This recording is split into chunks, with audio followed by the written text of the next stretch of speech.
Olá, bom dia a todos. Começando mais um webinar do Fórum Pamela Howard para cobertura de crises globais. Hoje nós teremos a presença especial de Elaine Silva, que vai apresentar para a gente o beabá, digamos, da gestão financeira de um projeto jornalístico.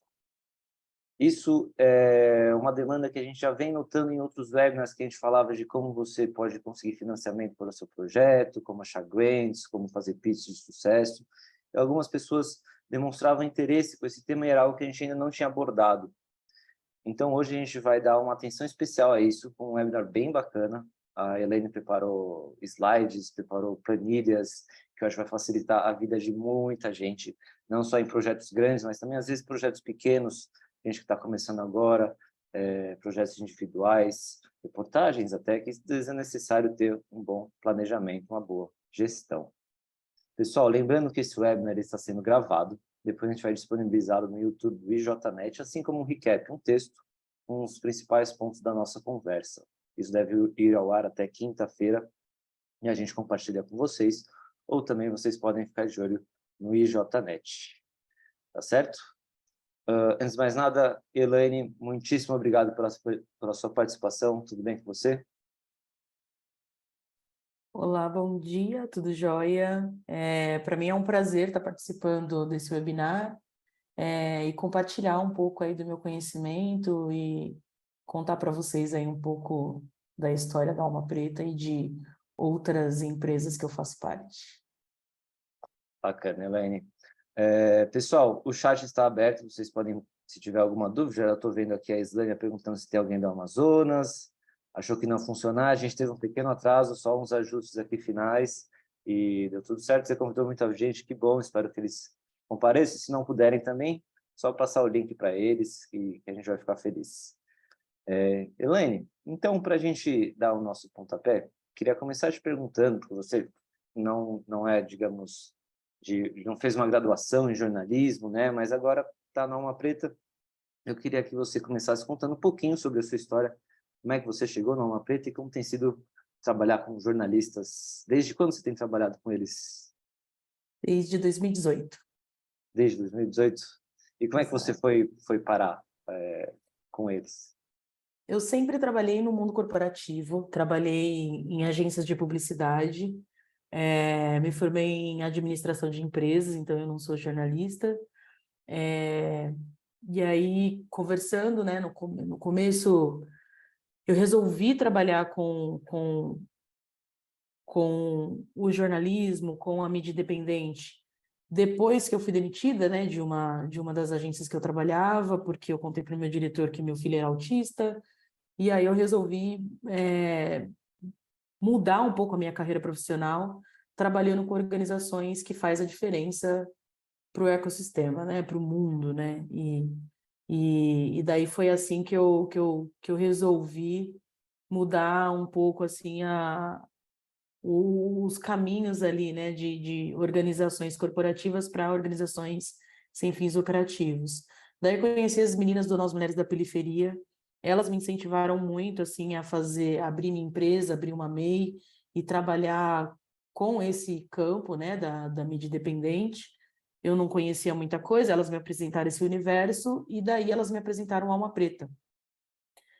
Quando me apresentou Alma Preta foi para eu cuidar só da parte de contabilidade ali do Alma Preta e fazer uma gestão bem simples, porque o Pedro tinha acabado de receber um recurso pequeno da Open Society e foi para eu gerir esse recurso. E era muito pequenininho mesmo. Até então, nesse período, a Alma Preta não tinha muitas fontes de receita, era uma equipe mais enxuta, de 6 colaboradores, né, juntando os cofundadores, que são 4, e mais 3 pessoas que trabalhavam ali prestando serviço, jornalistas.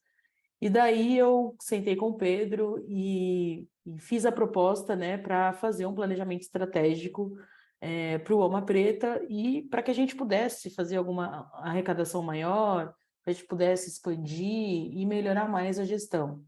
Como ele não tinha esse conhecimento, eu vim com essa expertise de criar esse planejamento estratégico e fazer novas propostas ali para o mercado. E assim, fizemos o planejamento estratégico, apresentei para ele, né, assim, para ele entender o macro, ele gostou muito da ideia e me deixou super à vontade de colocar em prática todas essas ideias que eu tive.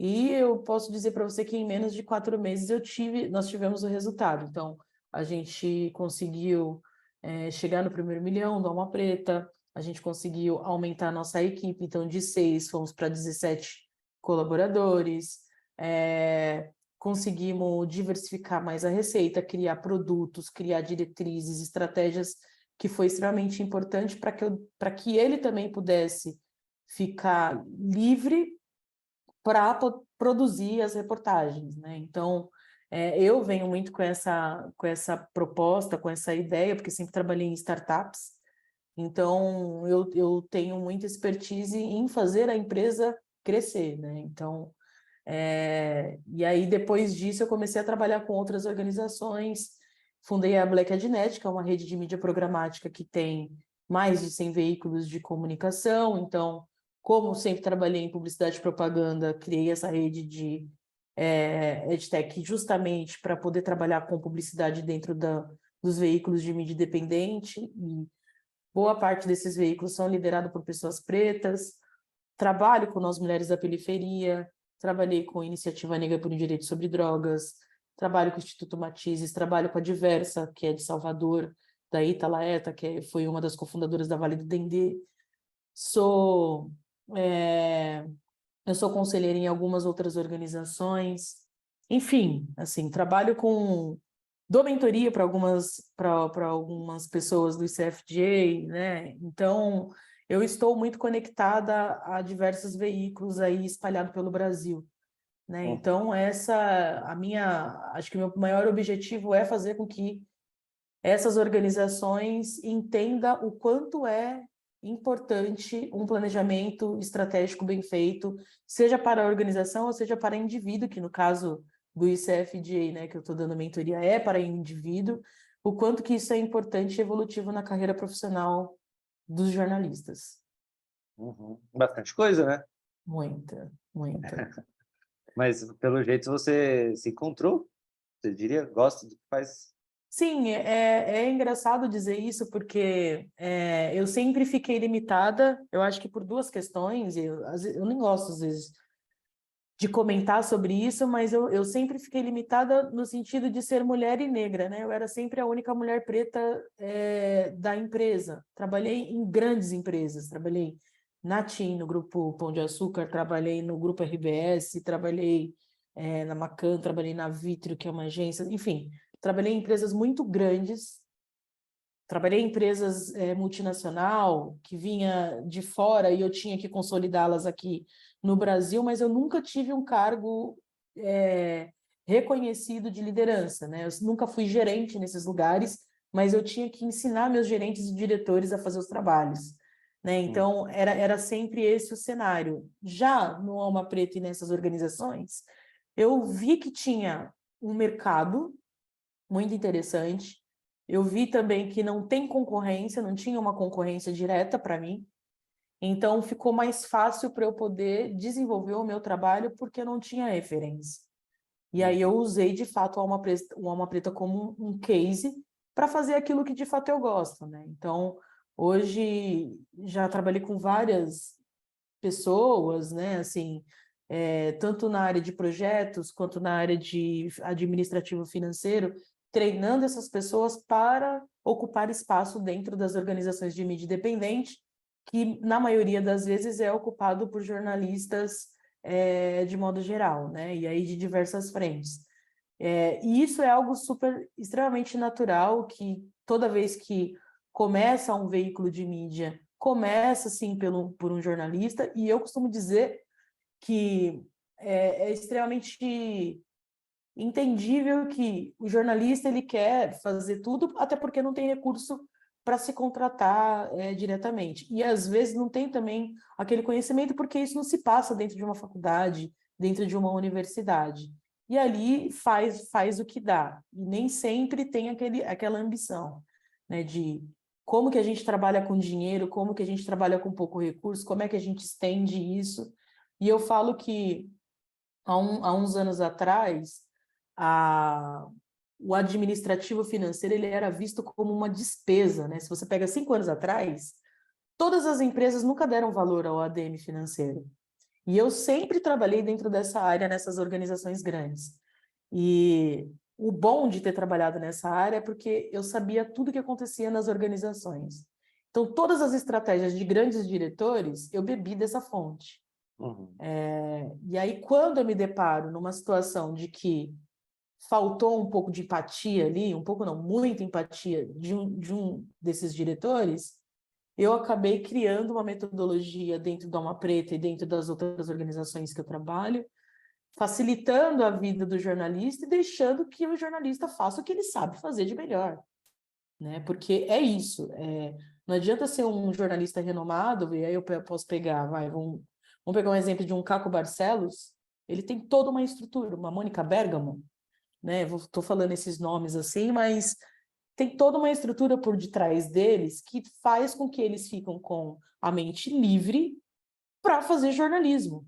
Que é isso, se cair no meu colo, olha, você vai ter que fazer uma reportagem investigativa, eu vou chorar aqui, né? Porque não é a minha área, não é o que eu sei fazer de melhor, mas o que eu amo fazer é administrar essas empresas, pegar a empresinha do zero ali, ou pegar um projeto que está começando e fazer com que ele deslanche, fazer com que haja esse crescimento. Isso me inspira muito, isso é algo que eu gostaria de fazer em grande escala, sabe? Porque eu acho que a gente tem muito potencial dentro da área de comunicação que a gente precisa explorar, mas infelizmente não, esse campo ele não é valorizado, né? Então, eu acho que é esse o cenário que eu vejo. Bom, a gente nem começou direito e já tem aqui, né, elogios a você. Nossa, que aula, muito bom ouvir isso, inspiradora demais. E, bom, podemos seguir tocando? O que você acha? Você Vamos consegue sim. compartilhar sua tela, Helene? Consigo sim, só um minuto. Vocês estão vendo aí? Eu vejo, acredito que o pessoal também vê aqui.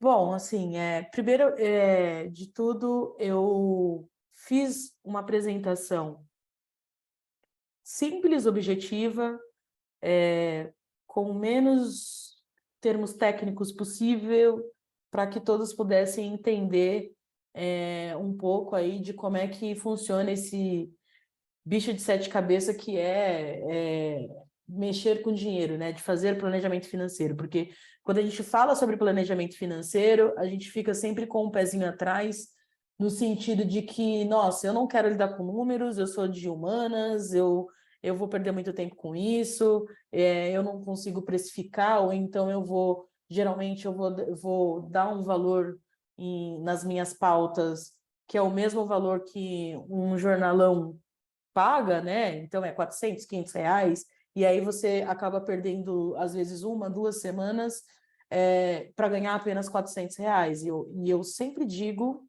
para todos assim, que estão próximos a mim que nunca façam isso, nunca façam isso, nunca acha que 400 reais por 2 fontes, nunca cobre por fonte, cobre por tempo, porque o tempo que a gente perde ou que a gente ganha e estudando, e aí depende muito, né? Quando faz sentido a faculdade, quando não faz, né?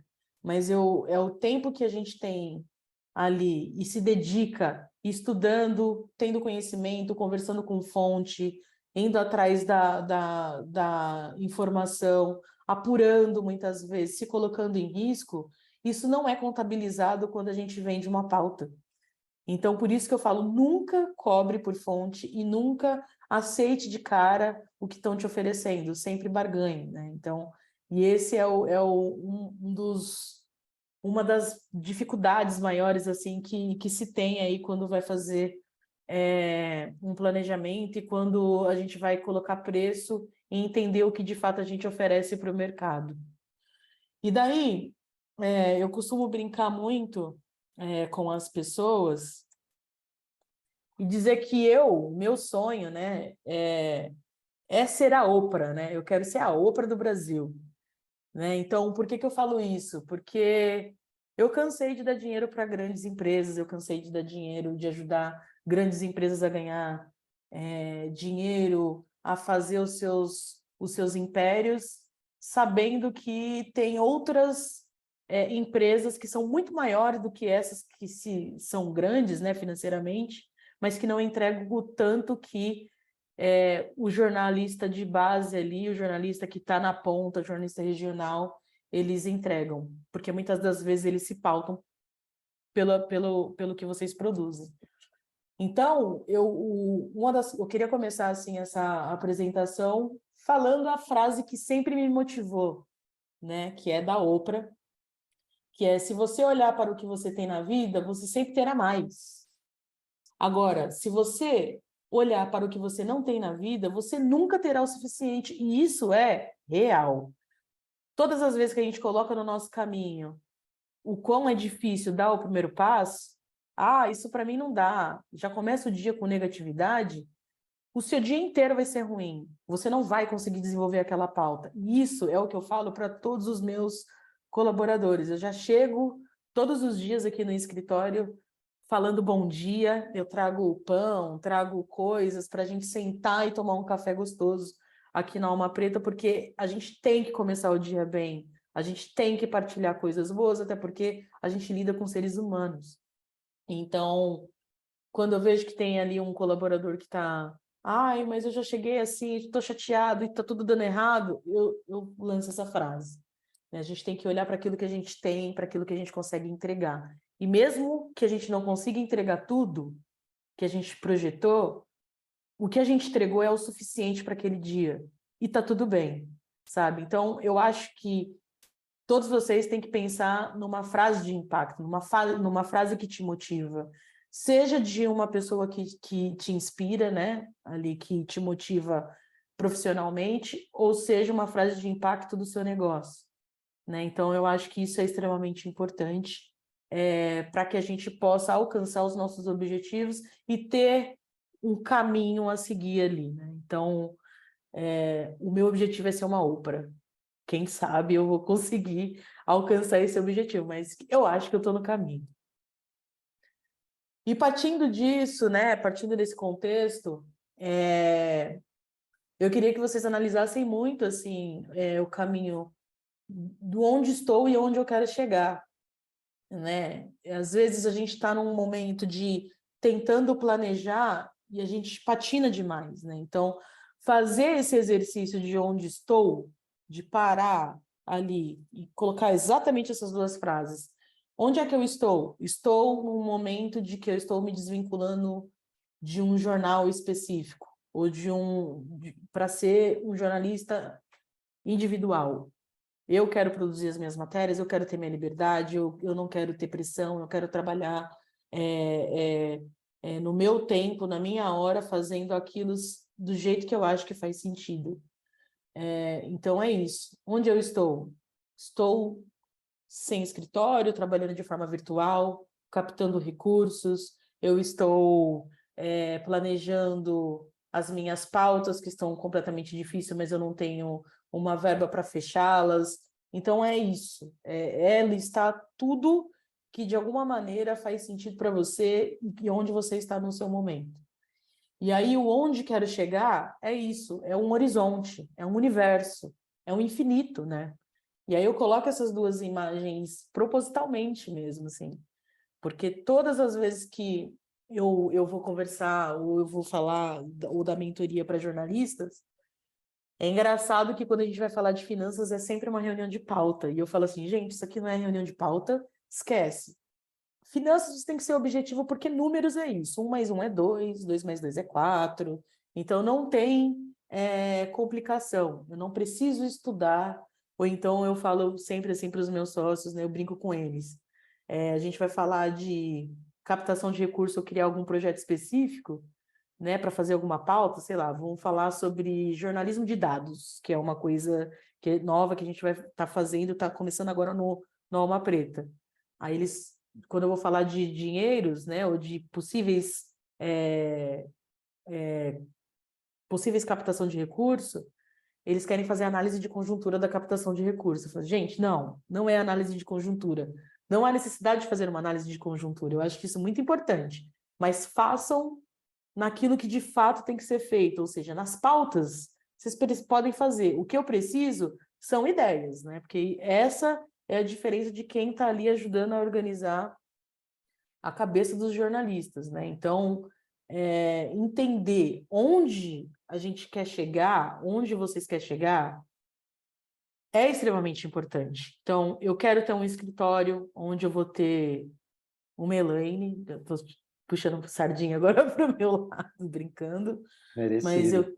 eu quero ter uma pessoa que organiza as minhas contas, que consiga clarear minha mente ali no sentido de captação de recursos, que mostre alguns caminhos burocráticos. Eu não quero falar com contabilidade, ou às vezes eu tenho que tomar muito cuidado para eu não estourar a minha MEI, né? Coisas que às vezes é muito complexo, que faz com que vocês não tenham a oportunidade ali de pensar aonde vocês querem chegar.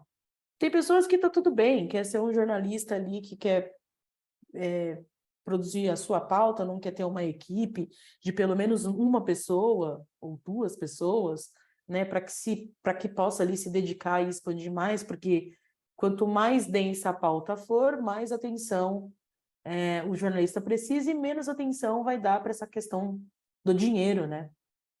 E aí, o que às vezes a gente escuta é, a gente não ganha o suficiente, né? Num comentário que eu vi em uma das postagens.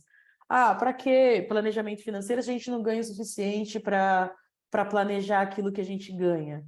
Gente, 50 centavos que vocês ganham é importante sim planejar. Às vezes, com R$ 1 a gente consegue fazer uma série de coisas. Às vezes, com R$ 10 a gente consegue fazer um universo de coisas. Com R$ 100 a gente consegue fazer aquilo que a gente fez de forma ampliada. Então, depende muito da visão que aquela pessoa tem para fazer a coisa acontecer.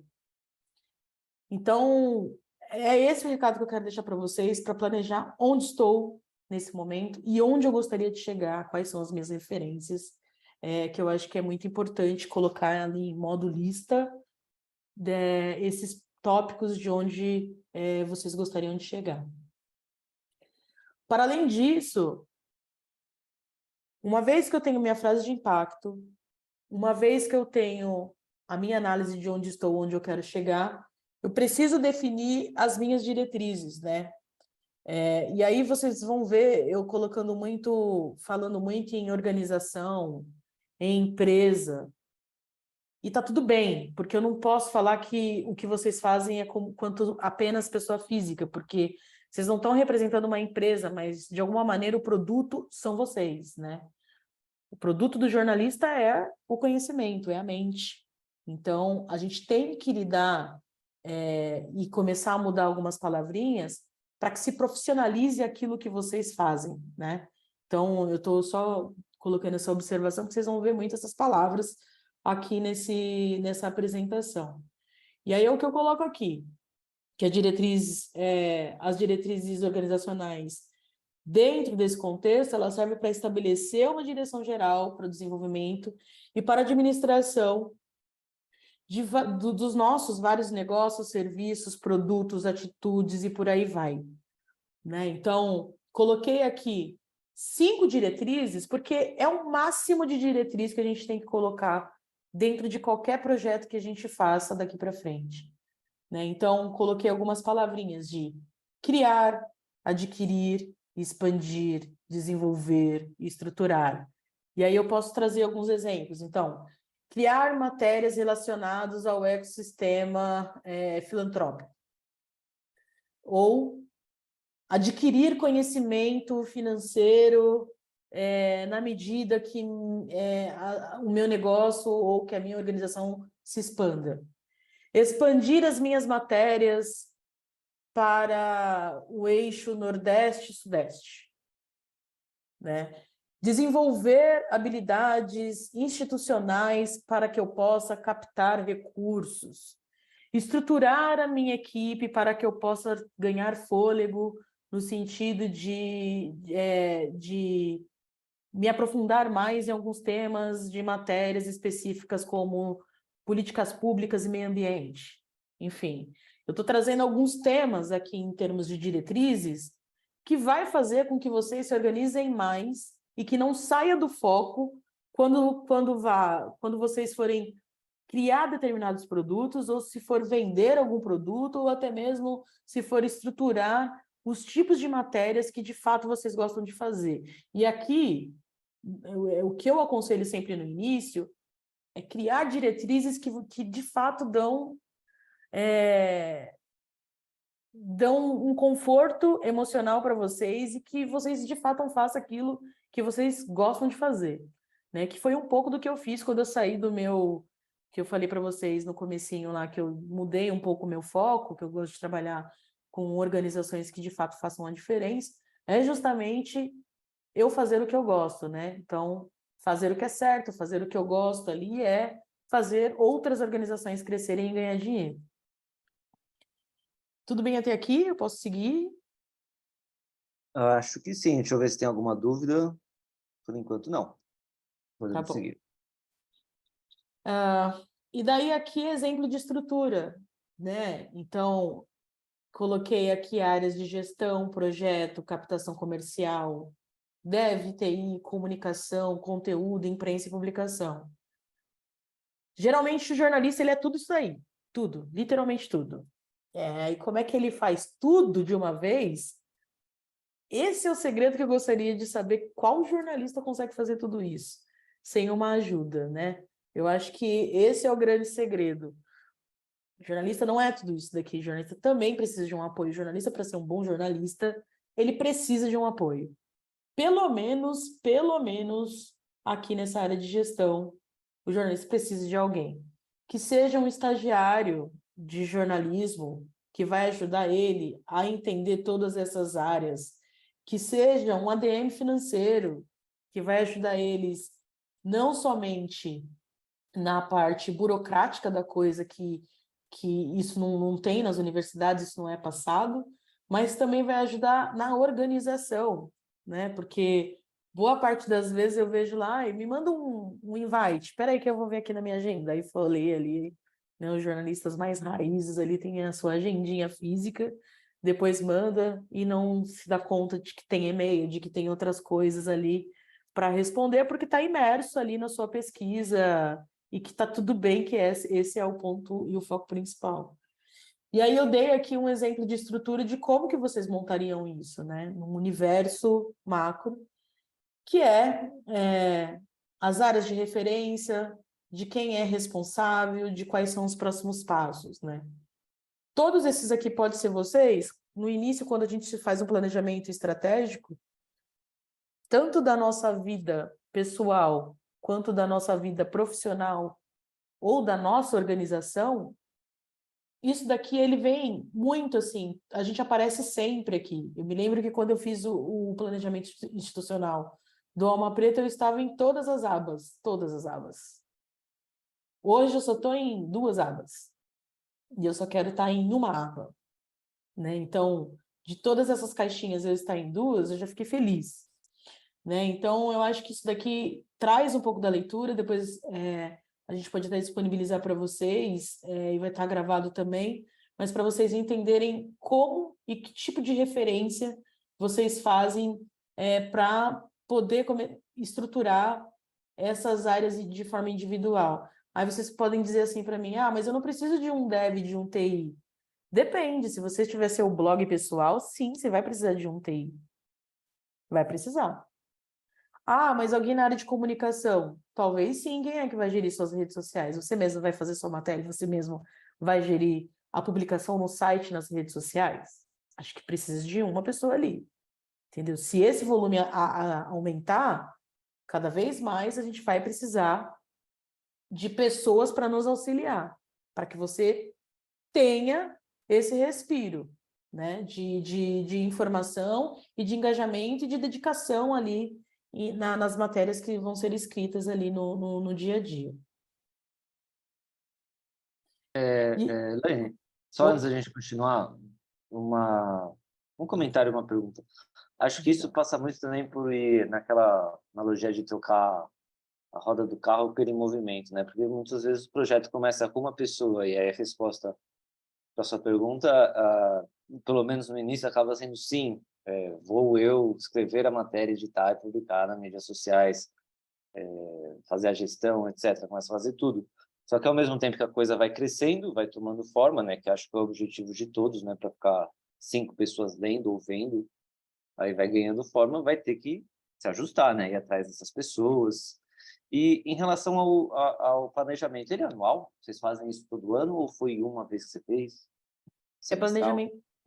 O planejamento ele pode ser anual, pode ser semestral. No começo, eu fiz um planejamento anual que a gente iria revisando porque era o primeiro e não tinha uma base.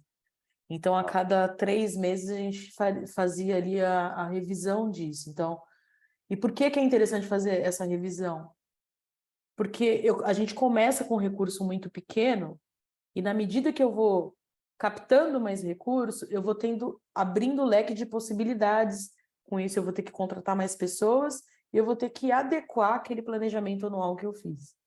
Sim. Então, é sempre bom, nesse início de planejamento estratégico, fazer por um período curto, colocar nas diretrizes ali, na estrutura organizacional, coisas que são fáceis de serem captadas e de serem conquistadas, né?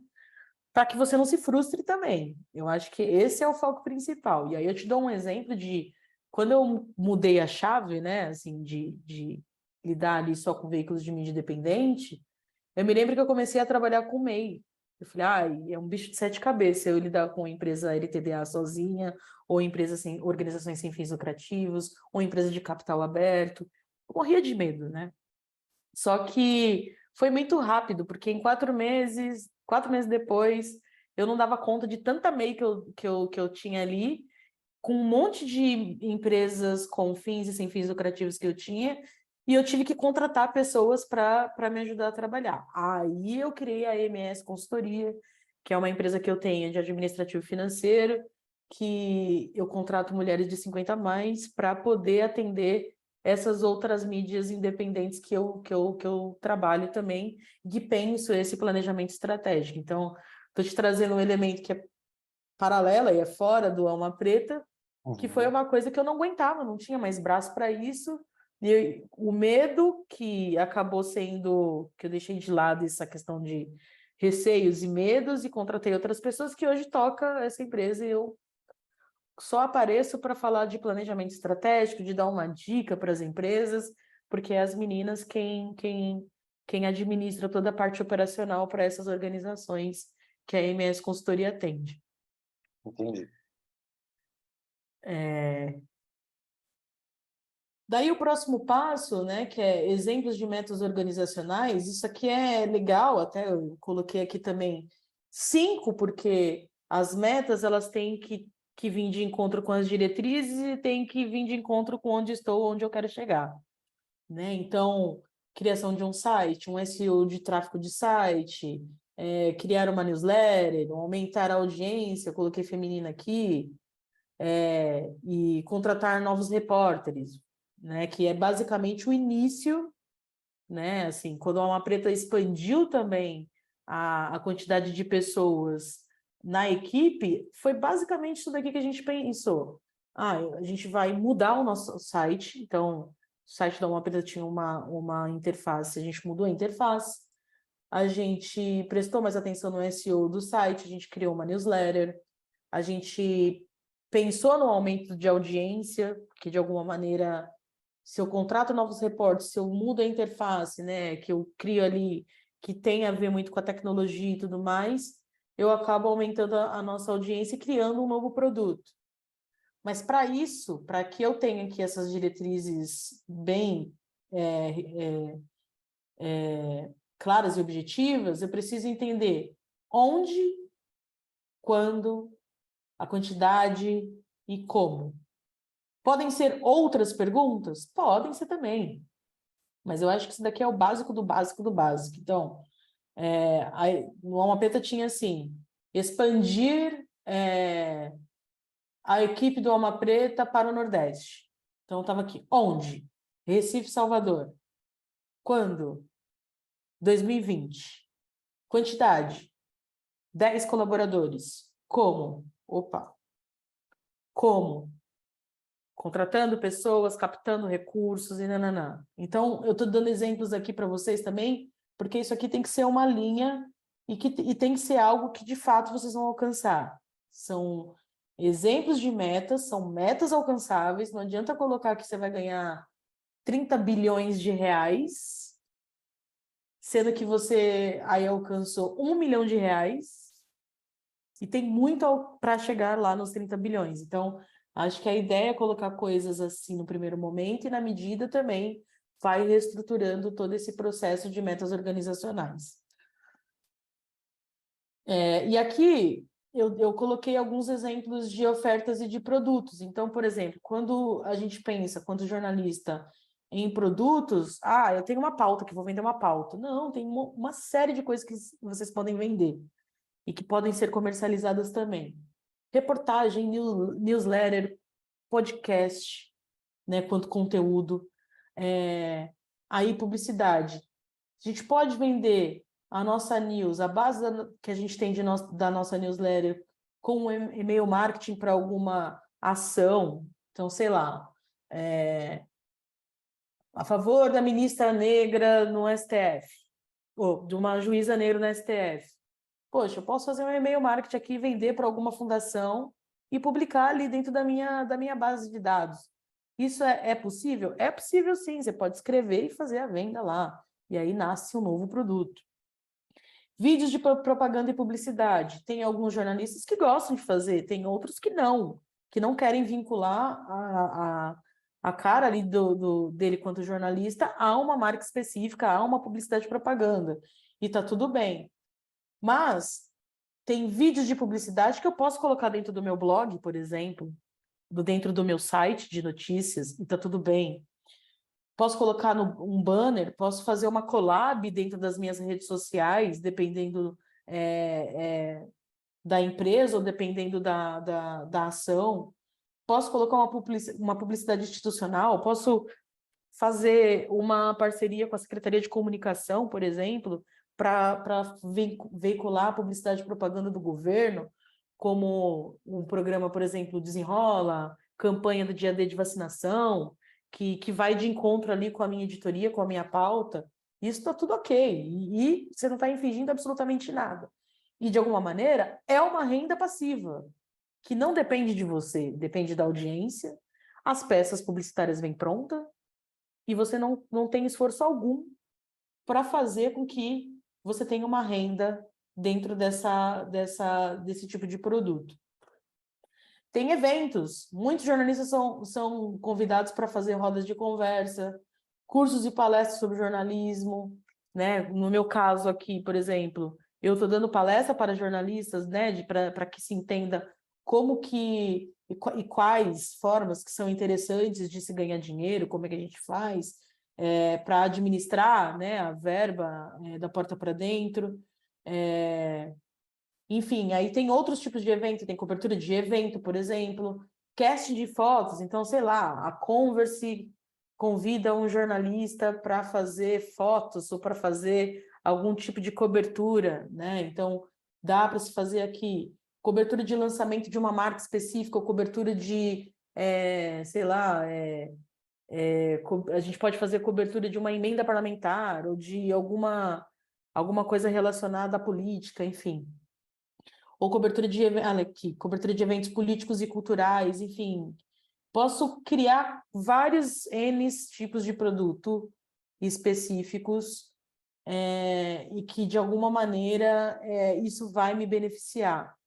Ou eu posso criar, por exemplo, aqui em conteúdo, uma curadoria de combate à desinformação. Posso colocar também aqui uma curadoria referente a uma pesquisa que foi lançada relacionada a X tema. E aí eu posso vender essa curadoria ou a forma que eu destrinchei essa pesquisa para uma determinada fundação ou instituto ou quem quer que seja. Entendeu? Então, assim, tudo que hoje um jornalista faz é produto, sim. O jornalista, ele não só escreve reportagens, ele não só faz isso. Não é. As pessoas, geralmente, quando você bate ali na porta para vender o seu trabalho, eles só pensa no produto final. Só que, na verdade, tem a parte de intelectual. Vocês podem colocar aqui escrita de livros, escritas de editais, de manual de redação, como a gente fez aqui. Por exemplo, a gente juntou o manual de redação da Alma Preta.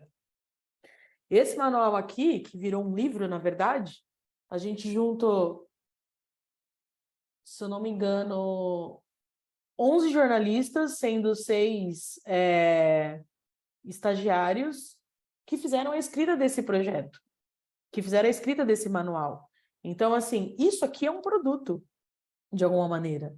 Então, é pensar também o que de fato faz sentido na criação de produto, do que não é produto, do que pode vender, que está correlacionado com as minhas diretrizes e com as minhas metas organizacionais, para que eu possa ofertar isso para os meus leitores e para algumas empresas e fundações e parceiros e tudo mais.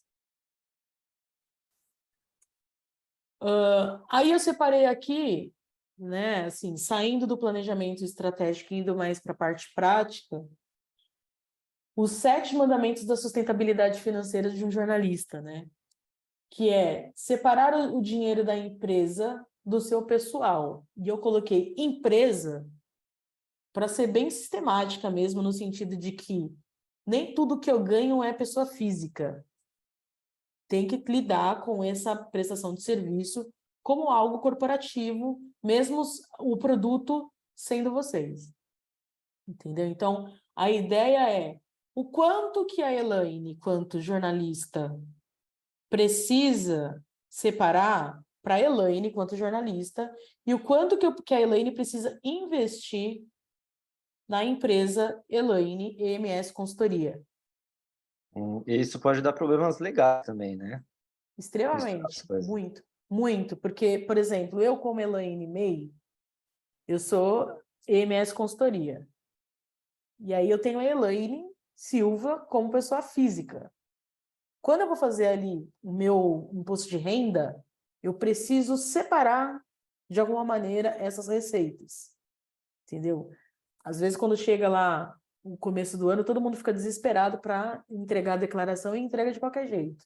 Só que não, eu preciso colocar o quanto minha MEI está faturando, eu preciso colocar o quanto que eu tive de despesas, porque o quanto que, por exemplo, eu estou trabalhando em casa como home office. Ah, mas eu não gasto nada. Como não? Se você pega ali 24 horas, dessas 24 horas, quanto tempo você fica trabalhando? 8 horas. Como é que a gente rateia o quanto que eu gasto de água, luz, telefone, aluguel da minha cadeira ali? Porque eu tenho que olhar dessa forma, porque senão eu acabo não me profissionalizando. Entendeu? E aí, e esse tipo de comportamento que a gente não tem que ter. A gente tem que saber separar e tem que profissionalizar, sim, o que a gente faz de melhor. A gente tem que ter o nosso momento de profissionalismo e quando não se está ali, aí é a Elaine pessoal, eu vou abrir geladeira, vou tomar uma cerveja, vou tomar um suco, vou tomar um espumante, né? Vou fazer o que eu gosto de fazer, vou brincar com o cachorro, mas a gente tem que saber separar, porque senão não dá. Ah, de R$ 100, R$ 70 é da Elaine e 30% é da empresa. Porque eu tenho os custos da empresa, sendo que esses R$ 30 vou tirar R$ 10 que vai pagar as despesas, a locação dentro da minha residência. E eu posso dizer para vocês, assim, uma curiosidade, que eu trabalhei muito tempo em casa, né, no meio da pandemia, e meu marido, ele saía para trabalhar, né, que ele não pôde fazer home office, e eu ficava trabalhando em casa, então eu trabalhei muito mais tempo. Só que aí eu tive que fazer um escritório dentro de casa, né, ali, meu cantinho de trabalho, e às vezes a gente tinha essa conversa, falava assim, olha, se aumentou os custos dentro da pandemia, é porque você está trabalhando em casa.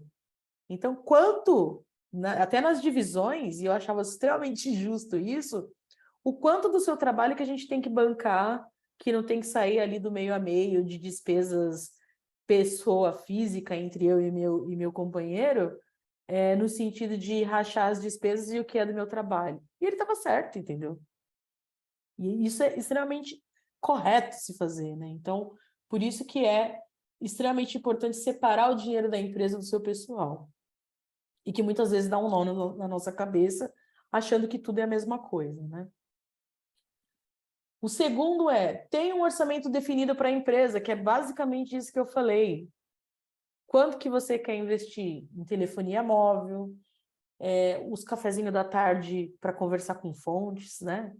Às vezes a gente, tem uma fonte ali, eu vou conversar, eu vou aproveitar, tomar um café, aproveitar, tomar um almoço, almoçar com essa pessoa, ou jantar com aquela pessoa.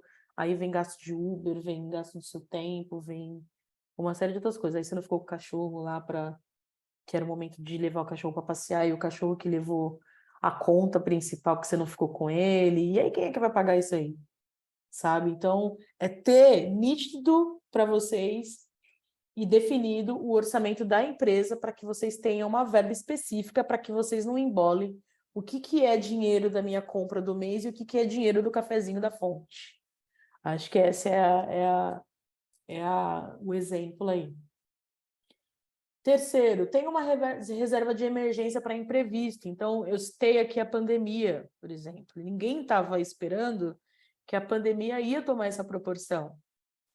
Isso chocou muito, e quem é jornalista sofreu demais, porque, e principalmente jornalista independente, né, individual ali, porque muito se tinha de informação e pouco se tinha de recurso, né? Porque ninguém queria pagar, porque a verba, por exemplo, da pandemia para jornalistas e para comunicação estava indo para as áreas emergentes. E aí jornalista não come, jornalista não bebe, não tem moradia, né? Tem essas coisas que ninguém se liga, o quão é importante o trabalho de um jornalista, mas também não se faz ali interessante em saber de que sim, precisa de um recurso para sobreviver. E aí, quando chega numa pandemia, como eu brinco que jornalista é super-herói, não fica doente, né? É invencível às vezes, né? Mas na verdade não é. Não se pega nessa posição de que sim, eu preciso ter uma reserva emergencial, porque se hoje um jornalista cai doente e não tem um convênio, por exemplo, quem é que ajuda? Ninguém. Não é a fundação, não é o governo, não é ninguém. Ele foi um super-herói na pandemia, mas e agora? Sabe? Não tem ali quem vai prestar esse auxílio ali para vocês, seja de saúde ou seja de um imprevisto financeiro propriamente dito, né? Seja de qualquer outra coisa. Invista mensalmente um percentual um percentual do valor na sua empresa, que era aquilo que eu falei logo de cara. Se você separa o dinheiro da pessoa física e da empresa, né, da jurídica, da MEI, automaticamente você vai conseguir fazer uma reserva. Se eu tenho R$ 70, que é da minha pessoa física, R$ 10, que é para o meu custo operacional, e me sobra R$ 20, eu posso investir esses R$ 20 em algum CDB da vida e deixar lá. Na medida que eu deixo esse valor de R$ 20 investido, automaticamente eu tenho ali um percentual de reserva de emergência. Você precisa separar, isso aqui é para emergência. Não, deixa lá. Quando você vai olhar no período de 12 meses, você guardando R$ 20, nem você vai acreditar que você conseguiu guardar tudo isso. Entendeu? Então, mas R$ 20 é pouco, não tem problema. Eu comecei guardando R$ 5, eu comecei guardando R$ 3, o que sobrava eu guardava. Hoje eu tenho minha reserva de emergência, sabe? E eu acho que isso é extremamente importante, porque eu trabalho como autônoma, né? E eu acho isso extremamente importante. E eu fico assim na minha cabeça, porque eu sou o tipo da pessoa que faz planejamento estratégico dentro da minha casa, para mim, para o meu filho e para o meu marido individual e quanto casa. Então, eu tenho essa neura de eu só consigo enxergar as coisas se eu fizer um planejamento estratégico para a gente entender aonde a gente vai chegar. E essa pode falar. E quanto seria esse percentual? Assim? Seria 10%, 20%? Em relação a quê também, né? Eu sempre gosto de separar 30%, porque... E aí é uma dica, assim, até que eu falo para as pessoas, no sentido de que quando a gente cresce muito, né, quanto organização, qualquer valor que você vai pedir para a fundação, ou qualquer edital que se faça para pequenos jornalistas, eles têm como base ali o quanto que um jornalista ganha no período de 12 meses, né? A média, dependendo da complexidade de um edital. E aí, o que eles fazem é separar uma verba de ajuda de custo ou uma bolsa jornalista que eles falam, um equivalente de 30% num período específico que eles calculam. Então, sempre vai ser 30%. Essa é a base do mercado, entendeu? Então, se você vai pedir para uma organização grande uma verba, ele vai te pedir um balanço da organização. Dentro desse balanço da organização, eles analisam qual o valor dali, 30% daquele valor que você captou, né, do seu investimento, né, do seu orçamento, eles acabam dando no máximo 30% daquele valor. Por isso que eu fiz essa continha simples de R$100, tirar 70% para a pessoa física e 30% você acaba investindo, né, na sua empresa ou no seu negócio, para que pelo menos 20% você guarda ou invista de dinheiro. É lógico que se você puder ganhar, na medida que você for ganhando mais, ficar 50%, é melhor ainda, de você também estipular algumas metas pessoais, no sentido de quanto que você gostaria de ter guardado ali de reserva de emergência. Então, por exemplo, na minha cabeça, Elaine, fico tranquila se eu tenho uma verba de pelo menos um ano de sustentabilidade ali guardado no meu salário, né? Elaine, vocês podem usar essa mesma regra para vocês, porque daí você tem autonomia para falar, isso aqui eu não quero trabalhar. Isso aqui, esse cliente aqui eu não trabalho porque ele é desrespeitoso, ele não trata a mulher bem, ele não sei o quê, ele vai completamente fora, está completamente fora do meu conceito ali, das minhas metas, das minhas diretrizes. Com ele eu não trabalho. Você tem autonomia para aceitar ou rejeitar algum trabalho. Entendeu? E isso é muito importante para vocês. Porque é aquilo que eu disse. Nem tudo a gente tem que fazer, porque daí você não tem vida, você não viaja, você não descansa, né? Essa imagem aqui de Salvador, por exemplo, isso aqui não vai existir, mas eu não abro mão disso aqui. Todo ano eu tenho que ir lá em Salvador, na minha Praia da Barra, porque é isso. Então, assim, quem é que vai te dar férias quando você é autônomo? Ninguém.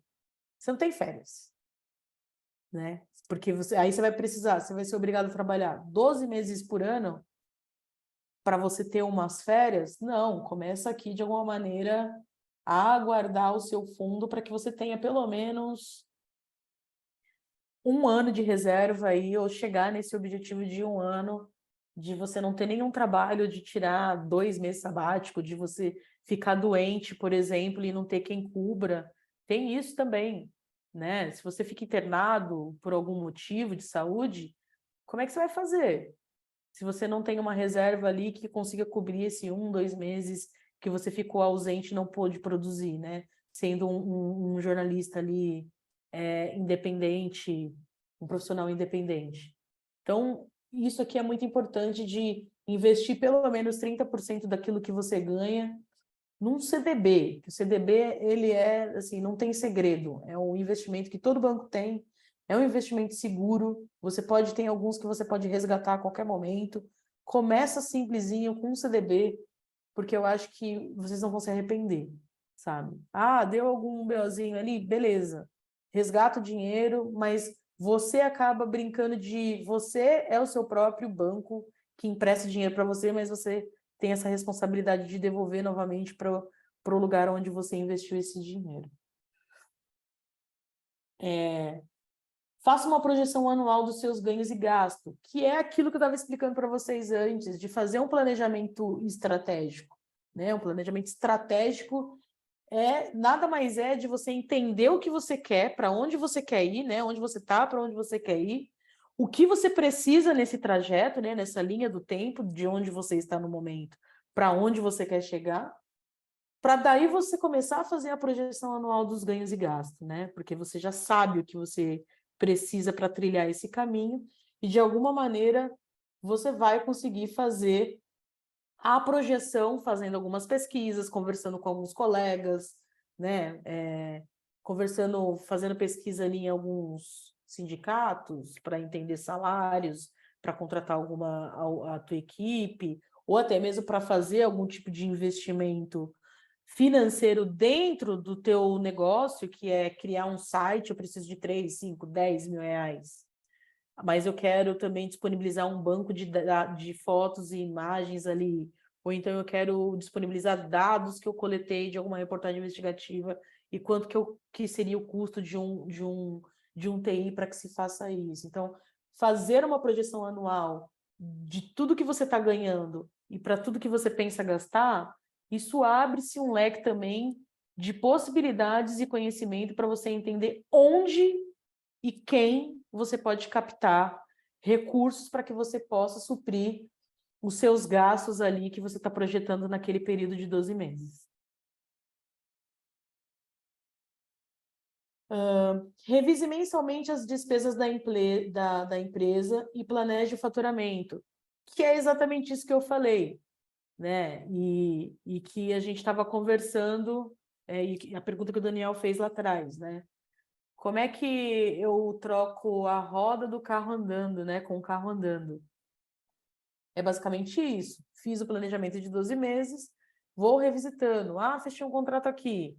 Poxa, se eu fechei o contrato aqui, vamos continuar ali com 12 meses eu ganhando ou tirando R$ 70 ali por mês, mesmo que eu fature um pouco mais, porque eu vou jogar lá na minha verba, né, no meu CDB, no meu investimento, porque no ano que vem eu posso dar aumento para mim mesmo, né? Então, eu posso fazer essa projeção de aumento, posso fazer essa projeção de investimento dentro da minha empresa, do meu negócio, né, da minha EMS Consultoria, e daí, de alguma maneira, a EMS cresce e a Elaine Silva também cresce. E aí, esse vai ser o gráfico, né? Sempre subindo. E por último, aqui, o que eu queria mostrar para vocês, que eu acho que é fundamental, que daí é a cereja do bolo, é a planilha de fluxo de caixa para jornalistas, que daí eu estava conversando com o Daniel, que eu tentei ser o máximo, assim, o mais didático possível, mas ao mesmo tempo ser mais automatizada possível, porque eu sei o quanto é difícil para vocês trabalhar com a planilha, lidar com essas informações, e eu acho que ela tem que ser dinâmica e tem que ser visual também, não só números, porque senão vocês vão olhar para aqueles números e depois vai abandonar no meio do caminho. E aí eu queria apresentar para vocês a planilha. Não sei, Daniel, se você quer falar alguma coisa, se alguém tem alguma pergunta com relação à apresentação, antes de eu ir para a planilha propriamente dita. Uhum. A gente ainda não tem pergunta, mas tem uma da Nayana perguntando se a gravação vai estar disponível para reverem. E sim, estará nos próximos dias, assim como um resumo, tudo no IJNet, e eu compartilho com vocês que estão presentes aqui no webinar. Também a gente recebeu mensagens, né, de agradecimento a você, a Amanda Leles, a Késia, a Islânia, todos agradecendo, dizendo que admiram o seu trabalho e respeitando demais o seu trabalho, e da Alma Preta, dizendo que estão encorajadas e motivadas, que é ótimo também saber. Acho que esse que no fim é o objetivo, né? Mais do que colocar, né, transformar jornalistas em ases assim do departamento financeiro, do administrativo, mas trazer inspiração e essa vontade. É muito bacana. A gente recebeu algumas dúvidas aqui. Vamos lá. Agora, só porque a gente falou das dúvidas, vieram 3. Muito A bom. Islânia, vou começar pela Islânia. Só para eu entender, 100% do que entra, guarda 30% em fundos de investimento, né? Fundo de investimento aqui é uma categoria específica de investimentos, mas pode ser CDB, e os demais 70% são divididos com custo de funcionários, meu salário, etc. Isso mesmo. Geralmente, assim, para a gente entender se o nosso negócio, ou se a gente está tendo uma crescente, se uma empresa cresce 30%, ela está, assim, estourada, né? No campo ali de divisão e de negócio daquela organização. Geralmente, a média de crescimento de uma organização é de 5% a 15%. Essa é a média do mercado. Mas tem organizações que crescem muito mais. Nós, quanto pessoa física, se você conseguir guardar 30%, já é, assim, perfeito. Se você conseguir guardar 50%, melhor ainda, entendeu? Então, eu acho que para tudo, um conselho que eu dou para vocês é não façam financiamento de absolutamente nada. Não gaste e nem parcele cartão de crédito.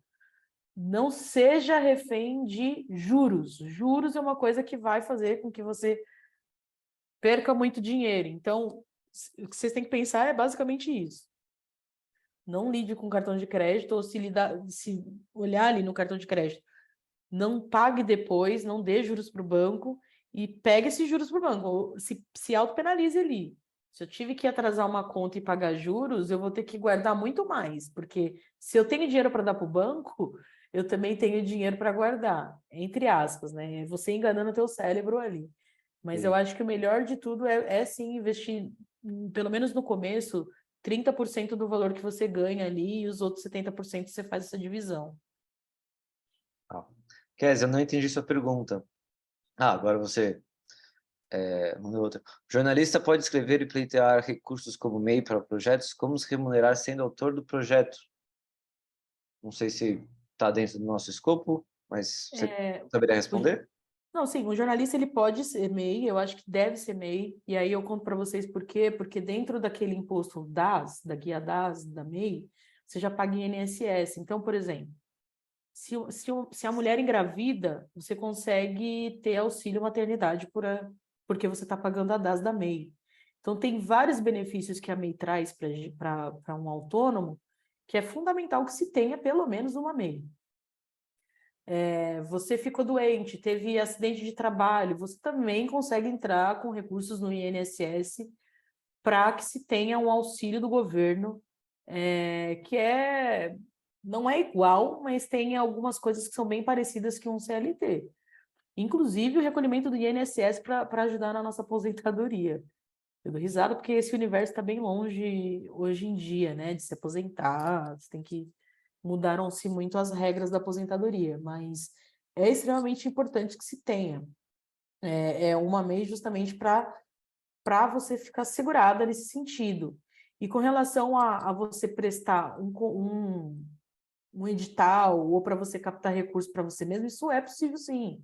Então, por exemplo, aí eu vou falar sobre o programa do CFJ, que o Acelerando negócios digitais. Acelerando Negócios Digitais, é que estou em 3 programas nesse último ano. No Acelerando Negócios Digitais, eu auxilio 5 jornalistas. Desses 5 jornalistas, o que era jornalista virou uma organização, as 5. Uma das jornalistas ganharam 2 prêmios, que é a Raíssa, não sei se ela está aí, mas Eu ela vi o nome dela aqui. ela é da Eufêmia. Ela ganhou 2 prêmios e está aumentando bastante aí a possibilidade de captação de recursos e tudo mais. Tem o Conquista Repórter, que também ele era composto por 3 jornalistas, e um jornalista se inscreveu e com o valor arrecadado ali para um projeto específico que ele colocou, ele acabou transformando o Conquista Repórter. Tem a Mangue Jornalismo também, e que todos eles se inscreveram quanto jornalistas. Então, sim, é possível fazer essa captação de recurso com o MEI quanto jornalista. Qual é a diferença? A diferença é que se você chega numa Open Society, numa Ford Foundation, que são organizações grandes de filantropia, você não vai conseguir um recurso grande. Mas por quê? Porque essas filantropias, elas só ajudam organizações sem fins lucrativos. E aí, geralmente, eles ajudam com 100, 200 mil dólares, 300 mil dólares, aí depende também do projeto que você escreve para essas filantropias, que tem que conversar com as diretrizes e os caminhos que aquela filantropia está sendo direcionada naquele momento. Mas tem outros editais, como o Fundo Baobá, tem o próprio edital, por exemplo, que a gente vai lançar agora, que também sou uma das cofundadoras do Instituto Fala, que promove o Festival Fala todo ano. Todo final de festival a gente promove um edital. E esse ano o festival foi em Recife, e a gente vai lançar um edital para jornalistas e comunicadores de Recife. Então, para onde o festival passa, a gente acaba lançando um edital. E que é para isso, não é somente para as organizações. Então, isso é muito possível, mas tem que levar em consideração que essa verba ela nunca vai ser muito, né? Não vai ser muito dinheiro, ela sempre vai ser no máximo até 10, 15 mil reais aí no máximo. E Uhum, depende muito do projeto. sim. A Kézia agradece aqui a resposta. Francisca Daniela vem com a pergunta que também é outra que a gente está na lista de demandas aqui que a gente vai organizar um webinar, que é como calcular os custos do nosso trabalho, né? Ou o valor, quanto que eu vou cobrar pelo minha reportagem. Acho que passa aquilo que você estava falando de calcular pelo tempo, né? Exatamente. Tem várias formas de você cobrar, né? Então, assim, com relação ao trabalho de jornalistas, eu sempre coloco o tempo também como um fator principal, né? Vocês têm que levar em consideração o tempo que vocês têm ali para fazer essa reportagem. Então, por exemplo, um jornalista, a média de salário de um jornalista hoje como autônomo, vou colocar o limite ali da MEI, que é de 7 mil reais por mês, que são basicamente os custos que você tem. Então, como é que você entende qual é o mínimo que você tem que ganhar por mês para que você consiga sobreviver ali no 0 a 0? Então, vamos colocar aqui 4 mil reais, mas a minha ideia é faturar 7 mil por mês. Então, se 4 mil ali são os custos, divide a sua hora. Então, você faz aí 7 mil reais dividido por 30, dividido por 8, né? Aí ali você vai ter um valor específico da sua hora de trabalho.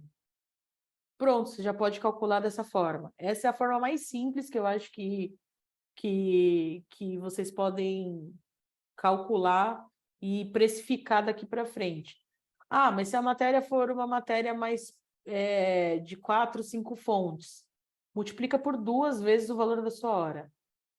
Você entendeu? Então, eu acho que é essa lógica que vocês têm que utilizar. Certo, obrigado. Depois eu posso falar com calma, mas vai ficar gravado, acho que consegue pegar, né?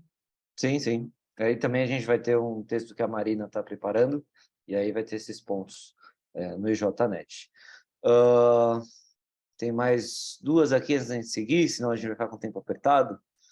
Cadê aqui? Tinha uma da Carla Shein. Eles tiraram o editor de jornais do MEI, qual seria a alternativa? Eu vou passar essa bola para você, mas se eu não estiver enganado, tem redator de notícias, tem repórter, tinha coisas tinha outras categorias que eu, pelo menos, me encaixava. É isso mesmo, você respondeu a pergunta da forma correta. Quando eles tiram alguma categoria da MEI, você tem que ir para mais próxima do que entrega ali seu trabalho. Uhum, Antes tinha muitas coisas bem específicas relacionadas à comunicação, né? E ao jornalismo propriamente dito, e publicidade. Eu vi ali que teve muitas coisas que mudaram nesse sentido, mas aí você pega sempre o que for mais próximo, e aí não tem problema nenhum, você não vai ser descaracterizada por isso. certo. E aqui a Nayana pergunta se você tem alguma pessoa especializada em tráfego pago, recomenda isso. Recomendações diretas de pessoas, sim, acho que a gente pode deixar, né, de maneira geral, para o Black Adnet. Ela pode entrar em contato com você, qualquer coisa? Pode sim. Tá certo, então. Seguindo aqui, por último, um comentário, sugestão da Débora. Queria deixar a sugestão de um webinar específico sobre esses caminhos de captação, principais fundos editais, etc, etc. Débora, a gente teve um muito parecido recentemente ali em setembro, setembro com a Cristina Tartaglia. Muito parecido porque a gente falou que era mais geral, né? Como conseguir um financiamento de projeto jornalístico. A gente não mapeou propriamente dito todas as oportunidades. Vou compartilhar aqui no chat o recap, né? O resumo que está no IJNet. Podemos seguir? Vamos lá. Eu só sair aqui, eu vou entrar na planilha. Essa planilha eu construí com muito carinho para vocês. Eu coloquei aqui um tutorial, tá? Para vocês. Depois o Daniel pode mandar para vocês, pode disponibilizar. Eu não sei como é que ele pode fazer isso, mas aqui tem um tutorial de como utilizar a planilha, com alguns prints também. Essa planilha aqui eu utilizo muitos anos ela. E aí eu tentei colocar aqui um passo a passo de entradas, um passo a passo de saída, os totais, e também o gráficozinho que aparece nela, enfim. Eu coloquei nessa página inicial aqui como que vocês, com mais detalhes, assim, né? Porque o nosso tempo tá bem apertadinho, mas como é que vocês fazem para preencher essa planilha de fato? Na segunda aba, tem uma aba aqui que é você listar todas as suas receitas. Aqui você coloca saldo, sei lá. Dia 1 de janeiro, você pode colocar aqui como saldo anterior, o valor que você tem em investimento, valores de reembolso, porque às vezes a gente presta serviço e aí entra na nossa conta. Então, tudo que entra no extrato bancário, a gente vai replicar aqui. Restituição de imposto de renda, às vezes a gente tem, né? Dependendo do trabalho que a gente faz. E aí eu coloquei cliente 1, cliente 2 e cliente 3. Nas saídas, porque aqui ela é preenchida, ó, tá vendo? Aqui eu posso preencher. Ela é editável. E aí aqui nas saídas eu coloquei aluguel, telefone fixo imóvel, água, luz, transferência de investimento, né? Então, tudo que eu mando aqui para o meu investimento, ele vai ter uma saída também aqui no meu fluxo de caixa, porque senão não vai bater. Despesas recorrentes, curso, restaurante, despesa com carro, com farmácia, cartão de crédito, convênio médico, tarifa bancária, seguro, motoboy, imposto DAS, que é o imposto do mês que eu recomendo todo mundo que não tem MEI aberta, eu sou super a favor de vocês terem uma MEI. E daí aqui eu fiz uma aba por ano. Então, e aí assim, ó, dia 1, 2, 3, 4, separado por dia, até o dia 31. Na medida que vocês vão colocando o valor aqui, ó, colocar aqui 1 milhão, 3 milhões, 300 mil. Estou preenchendo aqui só para dar um exemplo. Aqui ele já está calculando o total de participação do valor arrecadado, tá? Então, aqui, eu sei que cadê? 6 milhões e 300, que é 100% do meu valor arrecadado, o cliente 7 tem uma participação de 79%, tá vendo? O cliente 5, ele tem uma participação de 5%.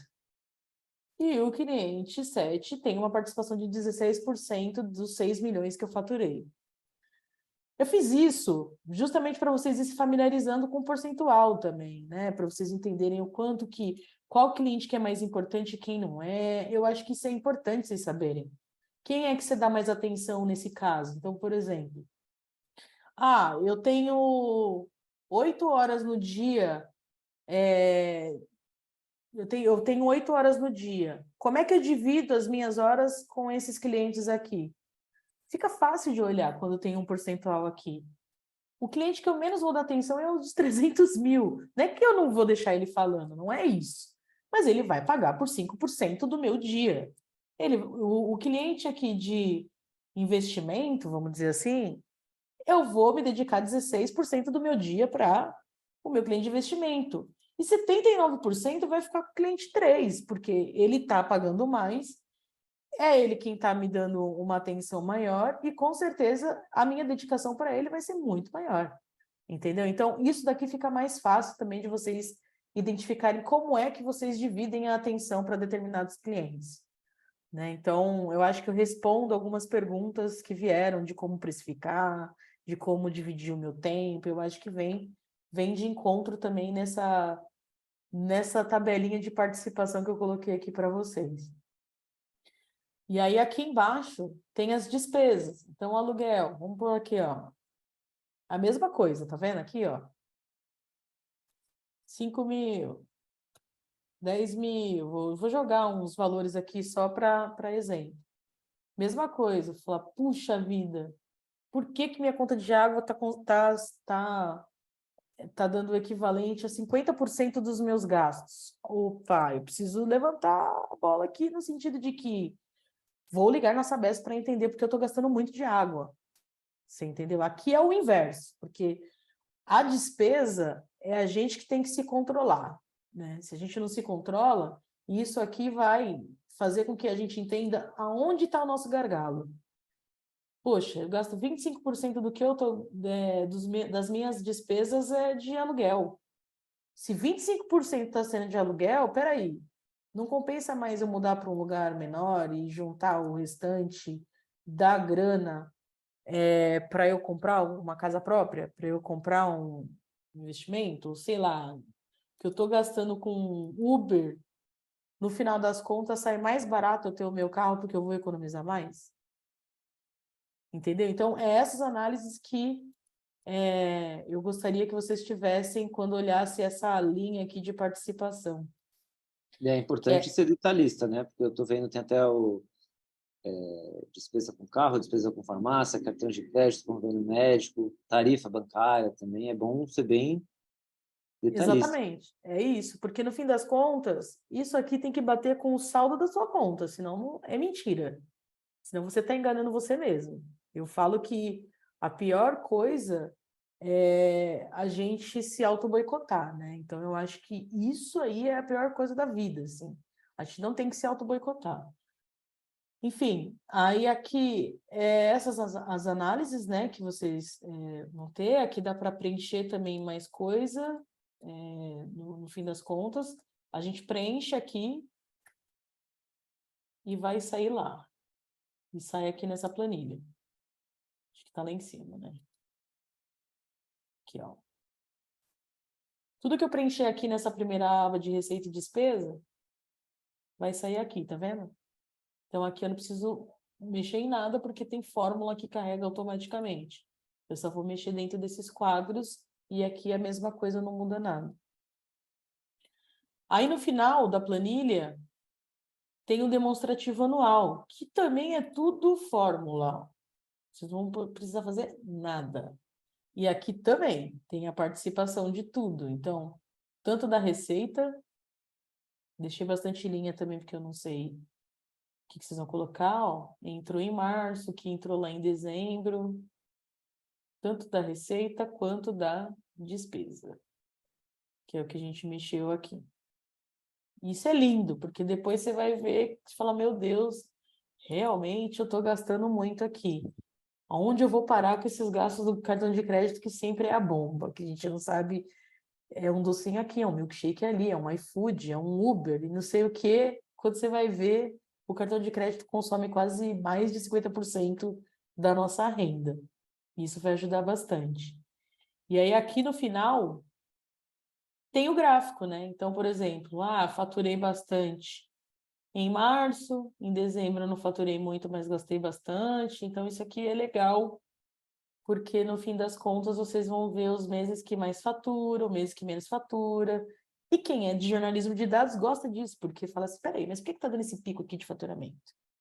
Aí sim vocês podem fazer análise de conjuntura, né? Que aí eu acho que cabe fazer esse tipo de análise para poder definir em quem atacar, quais clientes a gente volta de novo a conversar, ou diminuir as despesas, por exemplo, em dezembro, porque eu estou gastando muito, mas aqui deve ser férias, período de Natal, uma série de coisas, enfim. E aí, para tudo, vai se ter uma justificativa, e eu acho que fica melhor explicado para onde é que está indo o dinheiro de vocês. Acho que uma mão na roda é pouco, né, para esse gráfico. Acho que são 10 mãos em uma roda, Sim, que ajuda o exato. trabalho de muita gente. Eu, particularmente, ia demorar umas 3 semanas só para conseguir fazer essas fórmulas que você fez aí. Então, acho que vai ajudar E, muita gente.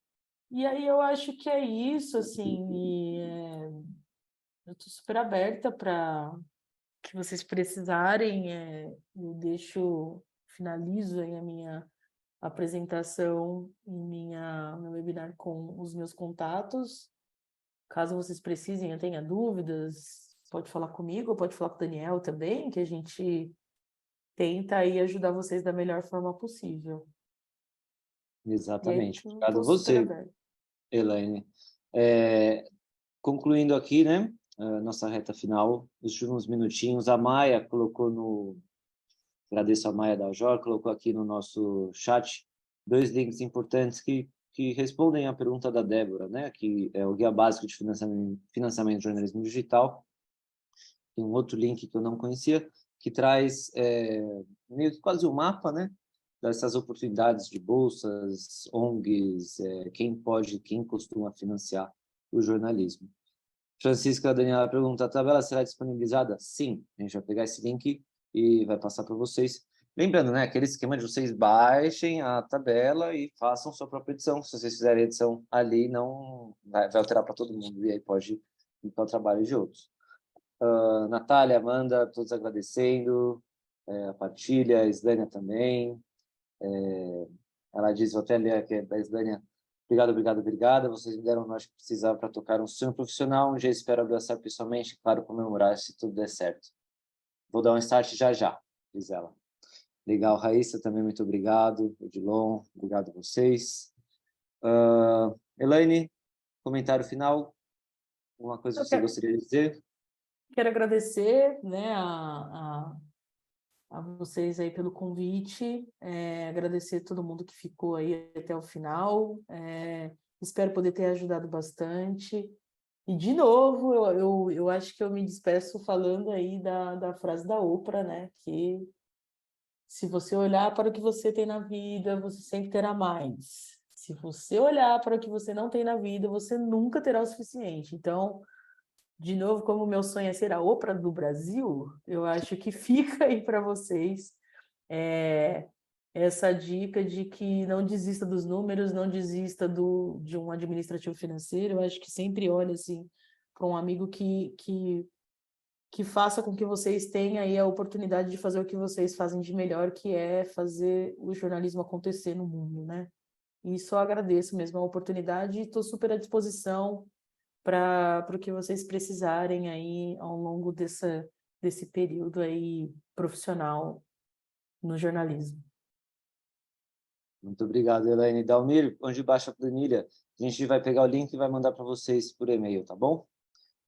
Pessoal, a todos que ficaram até agora, quase 1h30 de webinar, bastante tempo, muitíssimo obrigado e, obviamente, muitíssimo obrigado, Elaine, pela sua participação.